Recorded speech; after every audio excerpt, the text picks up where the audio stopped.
iaitu musalla ni tempat kita sujud ataupun masjid. Negara Arab tak ada musalla, semuanya masjid, sama ada didirikan Jumaat ataupun tidak didirikan Jumaat. Ini tanda mereka yang beriman pada Allah Ta'ala, sehingga ulama salaf menyatakan, "Idza ra'aitumur rajula yu'ammirul masjida fahassinu bihi dhanna." Apabila kamu melihat orang memakmurkan masjid Allah, maka hendaklah kamu sangka baik. Kaifa yakunu ummaruhu min ahli iman wa tauhid?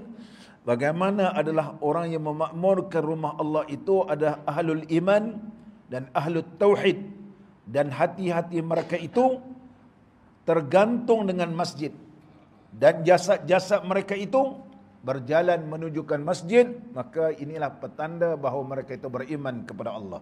Sebagaimana Allah Subhanahu wa taala telah memanggil orang-orang yang memakmurkan rumah Allah ini menerusi hadis Nabi sallallahu